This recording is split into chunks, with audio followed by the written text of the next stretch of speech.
இன்றைக்கி தான் கொஞ்சம் ரிலாக்ஸாக இருக்கிற மாதிரி இருக்குது. ஒரு 1 வீக்காக கண்டினியூஸாக வீடியோவே போடல. அது வந்து ஒரு மிஸ் பண்ணுற மாதிரியே ஒரு ஃபீலிங் இருந்தது. ஏன்னா லாஸ்ட் 10 டேஸாக வந்து பெரிய பாப்பாவுக்கு எக்ஸாம் நடந்துட்டுருந்ததுனால கான்சன்ட்ரேஷன் ஃபுல்லாக பாப்பா மேலேயே இருந்தது. ஸோ நேற்று எக்ஸாம் முடிஞ்சிருச்சு. இன்றைக்கி எனக்கு பயங்கர ஹாப்பி வீடியோ போடுறதுல. சரி இன்றைக்கி சிம்பிளாக ஒரு லஞ்ச் செய்யலாம் அப்படின்னு சொல்லி கிச்சனுக்கு வந்திருந்தேன். சிம்பிளாக லஞ்ச் செஞ்சுட்டு சீக்கிரம் வேலையை முடிச்சிடலாம் அப்படின்னு நினச்சேன்.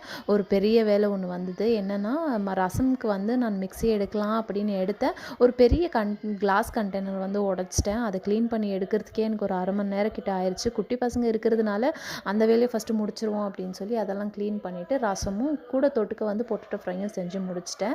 லஞ்சு ரெடி ஆயிடுச்சு. சரி பசங்களுக்கு கொடுத்துடலாம் அப்படின்னு சொல்லி கொடுத்துட்ருந்தேன். அண்ட் அப்புறம் பாப்பா வந்து ஒரு 1 வீக்காக என்கிட்ட கேட்டுகிட்டே இருந்தாங்க. லீவ் ஸ்டார்ட் ஆன உடனே எனக்கு வந்து நீங்கள் மெஹந்தி வச்சு விட்டுறணும் அப்படின்னு. ஏன்னா மெஹந்தினா அவங்களுக்கு ரொம்ப பிடிக்கும். ஸ்கூலில் வந்து அலோவ் பண்ண மாட்டாங்க. அப்படி வச்சுட்டு போகணும் அப்படின்னா கூட ₹200 ஃபைன் கொடுக்குற மாதிரி இருக்கும்.